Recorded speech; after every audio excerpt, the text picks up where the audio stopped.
श्रीमद्भागवत महापुराण कथा। बड़ी विचित्र यात्रा, भगवान की कृपा बरसी।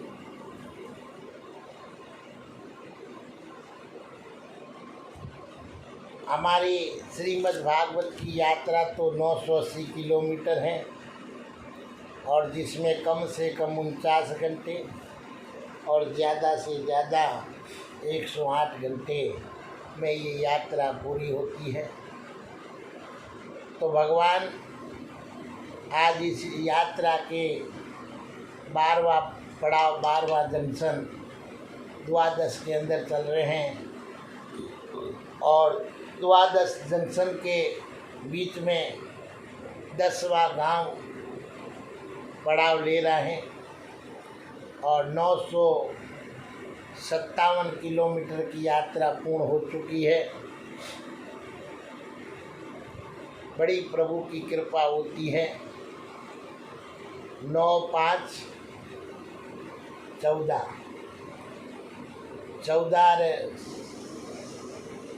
7, 21 अब ना रही खेता तानी की किसी। तो भगवान की बड़ी कृपा चल रही है कि ये 980 की यात्रा 9, 8, 17 टल जाए खतरा जीवन का। मौत निश्चित है। तक्षक नाग परीक्षित को डस लिया है, लेकिन प्यार से डसा तो सीधा बैकुंठ मिला और गुस्से से आके डसे तो नरक भी न मिले।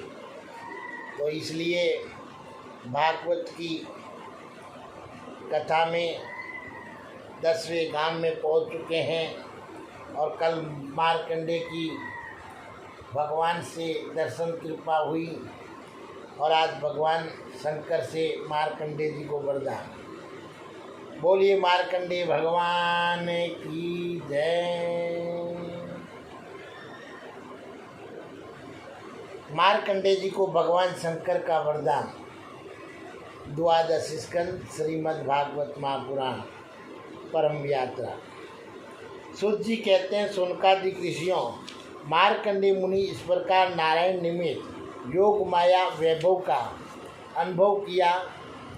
अब ये निश्चय करके कि इस माया से मुक्त होने के लिए मायापति भगवान की शरण ही एकमात्र उपाय है और उन्हीं की शरण में स्थित हो गए।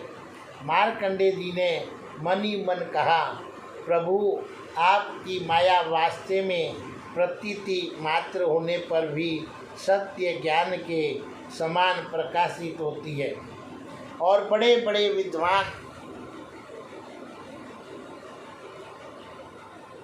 विद्वान भी उसके खेलों में मोहित हो जाते हैं। आपके श्री चरण कमल ही शरणागतों को सब प्रकार से अभ्यधान कहते हैं और इसलिए मैंने उन्हीं की शरण ग्रहण की है।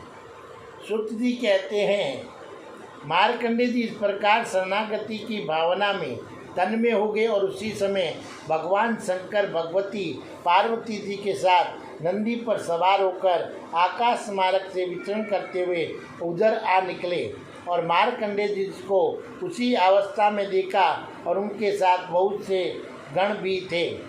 जब भगवती पार्वती ने मार्कंडे मुनि को ध्यान की अवस्था में देखा तब उनका हृदय वात्सल्य स्नेह से उमड़ आया और उन्होंने शंकर जी से कहा, भगवान तनिक इस ब्राह्मण की ओर तो देखिए। जैसे तूफान शांत हो जाने पर समुद्र की लहरें और मछलियाँ शांत हो जाती है और समुद्र धीरे गंभीर हो जाता है, वैसे इस ब्राह्मण का शरीर, इंद्रिय और अंतःकरण शांत हो रहा है और समस्त सिद्धियों के दाता आप ही हैं। इसलिए कृपा करके आप इस ब्राह्मण की तपस्या का प्रत्यक्ष फल दीजिए। तो भगवान शंकर ने कहा, देवी, ये ब्रह्म ऋषि लोक अथवा परलोक की कोई भी वस्तु नहीं चाहते और तो क्या, तो इनमें मन में कभी मोक्ष की भी आकांक्षा नहीं होती है। इसका कारण ये है कि घटघटवासी अविनाशी भगवान के चरण कमलों में इन्हें परम भक्ति को प्राप्त हो चुकी है। प्रिय यद्वी ने हमारी कोई आवश्यकता नहीं है फिर भी मैं इनके साथ बातचीत करूँगा, क्योंकि ये महात्मा पुरुष है और जीव मात्र के लिए सबसे बड़े लाभ की बात यह है कि संत पुरुषों का समागम प्राप्त हो गया। समागम प्राप्त हो शुद्धि कहते हैं। शौनक जी, भगवान शंकर समस्त विद्याओं प्रवर्तक और सारे प्राणियों के हृदय में विराजमान अंतर्यामी प्रभु है। जगत के जितने भी संत हैं उनके एकमात्र आश्रय और आदर्श भी वही है। भगवती पार्वती जी इस प्रकार कहकर भगवान शंकर मार्कंडेय मुनि के पास गए और उस समय मार्कंडेय मुनि की समस्त मनोवृत्तियाँ भगवत भाव में तन में थी, भगवत कृपा थी। उन्हें अपने शरीर और जगत का बिल्कुल पता न था, इसलिए उस समय वे ये भी न जान सके कि मेरे सामने सारे विश्व के आत्मा स्वयं भगवान गौरी शंकर पधारे हुए। तो शौनक जी, सर्वशक्तिमान भगवान कैलाशपति से ये बात छिपी न रही कि मार्कंडेय मुनि समय किस अवस्था में है। इसलिए जैसे वायु आकाश के स्थान में अनायास ही प्रवेश कर जाती है, वैसे ही वे अपनी योग माया से मार्कंडेय मुनि के हृदय काश में प्रवेश कर गए। तो मार्कंडेय मुनि देखा कि उनके हृदय में तो भगवान शंकर के दर्शन हो रहे हैं। तो शंकर जी के सिर पर बिजली के समान चमकीली पीली पीली जटाएं शोभायमान हो रही है। 3 नेत्र है और 10 भुजाएं, लंबा तगड़ा शरीर, उदयकालीन सूर्य के समान तेजस्वी और शरीर पर बागंबर धारण किए हुए हैं और हाथों में शूल, खड़गवार, वाग, ढाल, रुद्राक्ष माला, डमरू, खप्पर, तलवार और धनुष लिए हैं। तो मार्कंडेय मुनि अपने हृदय में अकस्मात भगवान शंकर का ये रूप देखकर विस्मित हो गए। ये क्या है, कहाँ से आया? इस प्रकार की वृत्तियों का उदय हो जाने से उन्होंने अपनी समाधि खोल दी। जब उन्होंने आंखें खोली तब देखा कि 3 लोकों के एकमात्र गुरु भगवान शंकर श्री पार्वती जी तथा अपने गुणों के साथ पधारे हुए हैं। उन्होंने उनके चरणों में माथा टेक कर प्रणाम किया। तदंतर मार्कंडेय मुनि ने स्वागत आसन, पाद, अर्घ, गंध, पुष्पमाला, धूप और दीप आदि उपचारों से भगवान शंकर, भगवती पार्वती और उनके गणों की पूजा की। इनके पश्चात मार्कंडेय मुनि उनसे कहने लगे, सर्वव्यापक और सर्वशक्तिमान प्रभु,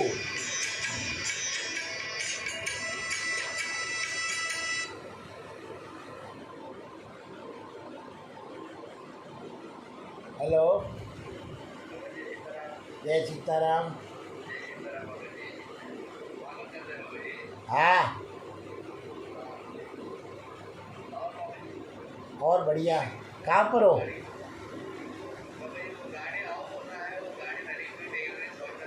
मैं गया था, वो फोटो भेजा ना आपको।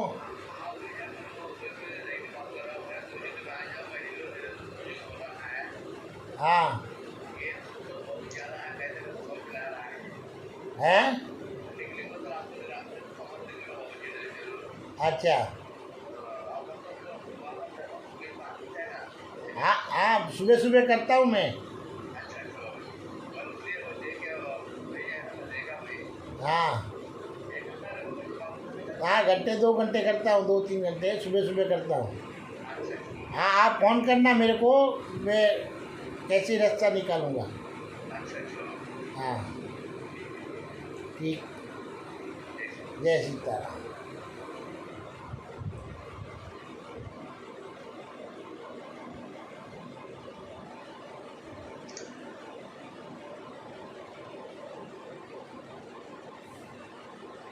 सर्वव्यापक और सर्वशक्तिमान प्रभु, आप अपनी आत्मानुभूति और महिमा से भी पूर्ण काम हैं और आपकी शांति और सुख से ही सारे जगत में सुख शांति का विस्तार हो रहा है।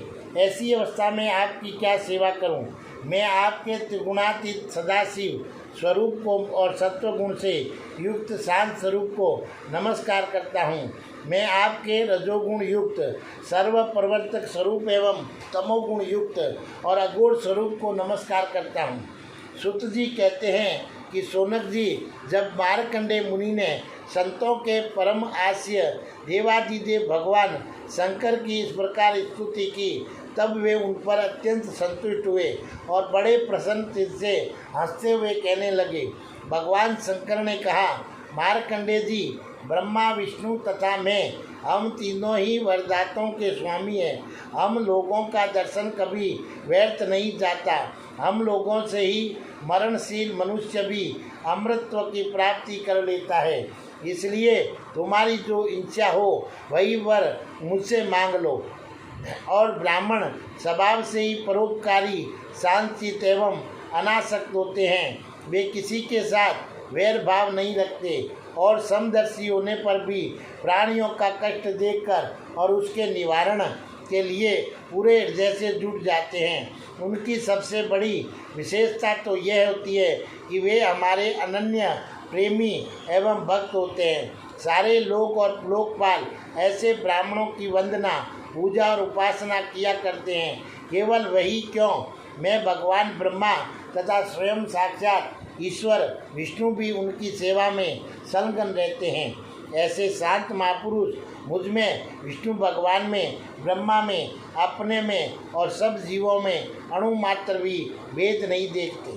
सदा सर्वथा, सर्वत्र और सर्वथा एक रस आत्मा का दर्शन करते हैं। इसलिए हम तुम्हारे जैसे महात्माओं की स्तुति और सेवा करते हैं। मार्कंडेय जी, केवल जल में तीर्थ ही तीर्थ नहीं होते तथा केवल जड़ मूर्तियां ही देवता नहीं होती। सबसे बड़े तीर्थ और देवता बहुत दिनों में पवित्र करते हैं, परंतु तुम लोग दर्शन मात्र से ही पवित्र कर देते हो। हम लोग तो ब्राह्मणों को ही नमस्कार करते हैं, क्योंकि वे चित्त की एकाग्रता, तपस्या, स्वाध्याय, धारणा, ध्यान और समाधि के द्वारा हमारे वेद में शरीर को धारण करते हैं।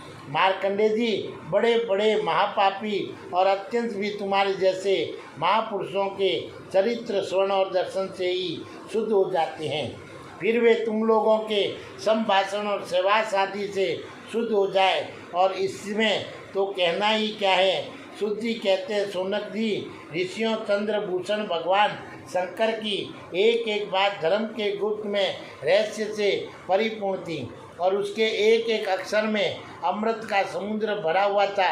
मार्कंडेय मुनि अपने कानों के द्वारा पूरी तन्मयता के साथ उसका पान करते रहे, परंतु उन्हें तृप्ति न हुई। वे चिरकाल तक विष्णु भगवान की माया से भटक चुके थे और बहुत थके हुए भी थे, और भगवान शिव की कल्याणी वाणी का अमृतपान करने से उनके सारे क्लेश नष्ट हो गए और उन्होंने भगवान शंकर से इस प्रकार कहा कि मार्कंडेय जी ने कहा कि सचमुच सर्वशक्तिमान भगवान की ये लीला सभी प्राणियों की समझ परे हैं। भला देखो तो सही, ये सारे जगत के स्वामी होकर भी अपने अधीन रहने वाले मेरे जैसे जीवों की वंदना और स्तुति करते हैं। धर्म के प्रवचनकार प्राय प्राणियों को धर्म का रहस्य और स्वरूप समझाने के लिए उसका आचरण और अनुमोदन करते हैं, तथा कोई धर्म का आचरण करता है तो उसकी प्रशंसा भी करते हैं। जैसे जादूगर अनेकों खेल दिखलाता है और उन खेलों से उसके प्रभाव में कोई अंतर नहीं पड़ता, वैसे ही आप अपनी स्वजन मोहिनी माया की वृत्तियों को स्वीकार करके किसी की वंदना, स्तुति आदि करते हैं तो केवल इस काम के द्वारा आपकी महिमा में कोई त्रुटि नहीं आती। आपने सपनाधिष्ठा के समान अपने मन से ही संपूर्ण विश्व की सृष्टि की है और इसमें स्वयं प्रवेश करके कर्ता न होने पर भी कर्म करने वाले गुणों के द्वारा कर्ता समान प्रतीत होते हैं। भगवान, आप त्रिगुण स्वरूप होने पर भी इनके परे उनकी आत्मा के रूप में स्थित हैं। आप ही समस्त ज्ञान के मूल केवल अद्वितीय ब्रह्म स्वरूप है। मैं आपको नमस्कार करता हूँ। अनंत, आपके श्रेष्ठ दर्शन से बढ़कर ऐसी और कौन सी वस्तु है जिससे मैं वरदान के रूप में मांगूं। मनुष्य आपके दर्शन से ही पूर्ण काम और सत्य संकल्प हो जाते हैं। आप स्वयं तो पूर्ण है ही और अपने भक्तों की भी समस्त कामना को पूर्ण करने वाले हैं। इसलिए मैं आपका दर्शन प्राप्त कर लेने पर भी एक वर तो मांगूंगा ही। एक वर और मांगता हूँ, वे यह है कि भगवान में, उनके शरणागत भक्तों में और आप में मेरी अविचल भक्ति सदा सर्वथा बनी रहे। तो सूत जी कहते हैं, शौनक जी, जब मार्कंडेय जी मुनि ने सुमधुर वाणी से इस प्रकार भगवान शंकर की स्तुति और पूजा की, तब उन्होंने भगवती पार्वती की प्रसाद प्रेरणा से ये बात कही, महर्षि, तुम्हारी सारी कामनाएं पूर्ण हो, इंद्रियातीत परमात्मा में तुम्हारी अनन्य भक्ति सदा सर्वथा बनी रहे, कल्प पर्यंतन तुम्हारा पवित्र यश फैले और तुम अजर एवं अमर हो जाओ। ब्रह्मांड तुम्हारा ब्रह्म तेज तो सर्वदा अक्षुण्ण रहेगा। तुम्हें भूत भविष्य और वर्तमान के समस्त विरोध विशेष ज्ञानों का एक अधिष्ठान रूप ज्ञान और वैराग्य युक्त स्वरूप स्थिति की प्राप्ति हो जाए। तुम्हें प्राण का आचार्यत्व भी प्राप्त हो जाए।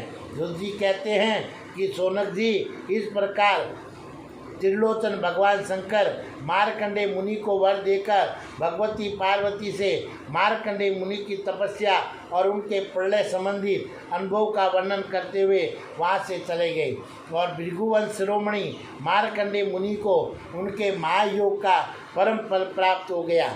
वे भगवान के अनन्य प्रेमी हो गए। अब भी वे भक्ति भाव भरित हृदय से पृथ्वी पर विचरण किया करते हैं। परम ज्ञान संपन्न मार्कंडेय मुनि ने भगवान की योग माया से जिस अद्भुत लीला का अनुभव किया था, वह मैंने आप लोगों को सुना दिया। शौनक जी, ये तो मार्कंडेय जी ने अनेक कल्पों का सृष्टि प्रलयों का अनुभव किया। वे भगवान की माया का भी माया ही वैभव था, तत्काल था और उन्हीं के लिए था, सर्वसाधारण के लिए नहीं। कोई इस माया की रचना को न जानकर अनादिकाल से बार बार होने वाले सृष्टि प्रलय ही इसको भी बतलाते हैं। इसलिए आपको ये शंका नहीं करनी चाहिए कि इसी कल्प के हमारे पूर्वज मार्कंडेय जी आयु इतनी लंबी कैसे हो गई। भृगुवंश शिरोमणि, मैंने आपको ये जो मार्कंडेय चरित्र सुनाया है, वे भगवान चक्रपाणि के प्रभाव और महिमा से भरपूर है।